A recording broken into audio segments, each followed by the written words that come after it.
Right now, I'm going to be graduating valedictorian in a couple of months. I got a full-ride scholarship to USU. It's looking, I believe I found the perfect career for me, and I feel like I have a path to success. A big part of us getting Royce ready for his career was starting early.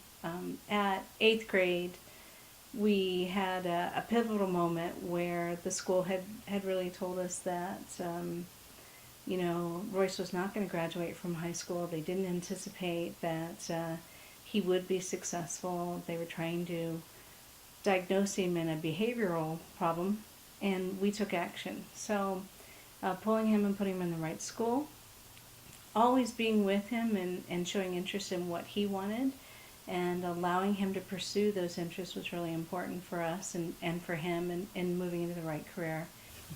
When I started thinking about my future career was when I was just a little 6-year-old going around, and I wanted to be a volcanologist. I just loved volcanoes and how powerful they were and how mysterious they seemed to me. And we would just get my dad would give me these National Geographic magazines about volcanoes, and I'd just be so excited when I finally was able to look at it and see what they discovered about volcanoes. But as things came on, I started getting liking more of like Legos and some kind of stuff that I could build stuff together with. And I decided I want to be a robotic engineer. I'm going to build robots for when I want to grow up. And and that's when it stuck for a very long time. And then I wanted to be an astronomer because I knew I couldn't be an astronaut. And I started taking these tests that they started having at the school to go, okay, we're going to find your career since you're going to be graduating, going to college in the next 2 years.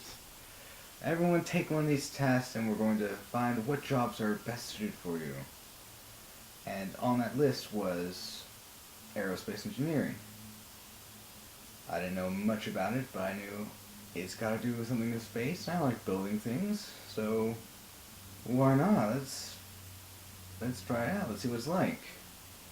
And at first, reading like a little headshot of it we got, that they checked out a little bit later, I realized I'm not sure if I want this. It sounds like I'm just building airplane fuselages and not anything with space at all. But we figured out we just were looking at just one tiny spectrum of it, and there was so much more to it, and it really was perfectly suited for me. So we got to a point where, with the special ed department, and Royce was qualifying for that under speech. He did not have his diagnosis yet, and they wanted to classify him under behavioral. We got to a point where we decided it was really important to get his diagnosis. We went to a psychologist and had him diagnosed, and that was a pivotal moment for us. It was huge because he at that time let us know what Royce's diagnosis was with the Asperger's and being in the autism spectrum. And he also told us right then that Royce would not graduate from high school, would not be successful unless we took immediate action and got him the right assistance, the right help he needed. We moved him up to a private school, and it was unbelievable the change in him. It was a school that really went with gifted and talented. They really helped kids like Royce, who before was just sort of ignored or pushed aside. And it was just a big change, a huge difference for us. We're so great that we found that school. That school was really helpful in that they pushed Royce really hard. Writing skills was really tough for him. He was really sloppy in writing. That school demanded him to write well, and he did. We have some of his papers, and it's unbelievable. He did so well, and it kind of taught me that expectations sometimes it's really hard because sometimes your expectations are too low. You're not expecting him to achieve these things. Oh, he's got all these problems. I shouldn't push him too hard, and that's been a hard thing in trying to find out how hard to push, when to pull back, where's that line. That's a tricky thing to learn, but they can do a lot more than what you think. Royce is just really an amazing kid. He really has got a lot of potential. I probably don't tell him enough. I tried to tell him, but he is an amazing kid. Yeah. So sending him there made a huge difference for us. And then once he graduated from there, he now was in ninth grade, and that was a real tough time because we still hadn't learned how to help him be successful. He was not meeting his potential, and we found that even though we had his diagnosis, we had him on IEP now, we had to find out how to be his education advocates. And that's when a huge change came about.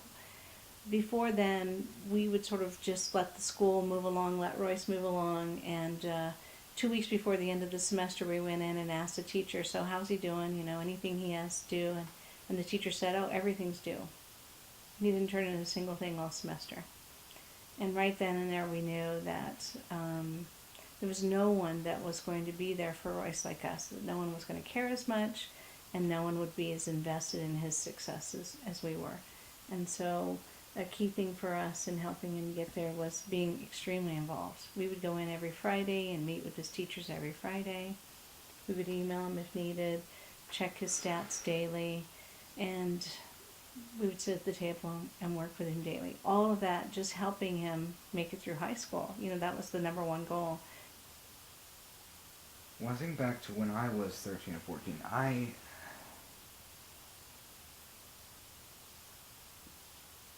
truly had gotten to a point where I didn't care about the future. I just wanted to enjoy life as it was, and maybe I'll get this homework done this day, or maybe I'll fake out my parents and pretend that I did this homework and just play video games all day, and maybe do it some other time at school, because why not? I can do my homework anytime I want. I can do it like that, and why should I have to do it at home when I can play? But it comes to a point where very quickly that changes, and suddenly you're being overwhelmed by a tidal wave of late overdue work, or the fact that in some cases you can't redo that work, and that you've got to keep working and got to keep looking forward and have that idea of what you want to get. And even though you've got these temptations of having fun or just not doing something you don't like, you've got to keep pushing forward and realize that it's only just temporary, short-term kind of pains and challenges, and there is something amazing that you can reach. And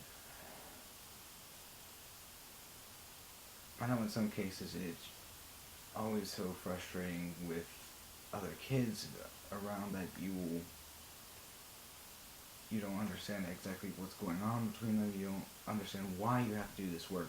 If you can go sit in the class and you just listen to the teacher and suddenly you can ace the test, you don't even have to do the homework. It starts getting repetitive to the point where you just question why it's necessary at all. But it is necessary. It is needed to make sure that you do know what has been talked about in class. Maybe you've messed up on one little key concept, or maybe you weren't paying attention at one moment. It helps make sure that you are on the right track, and it will impact you in the future. And you just got to work hard and not give up. Fantastic. That's great.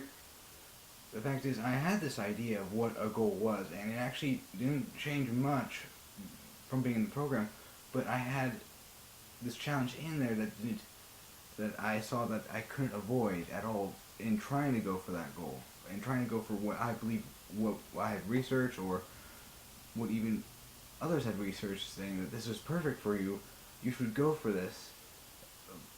but I didn't see how I could possibly attain it through going past this one challenge.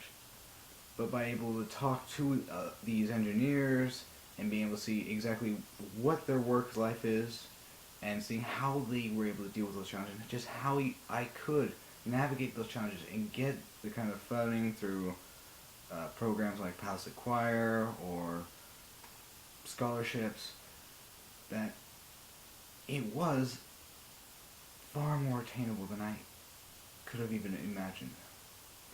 I think one of the things too with Royce and looking at these careers, that he would fear, am I going to have to work with a client? Am I going to have to cooperate with other people?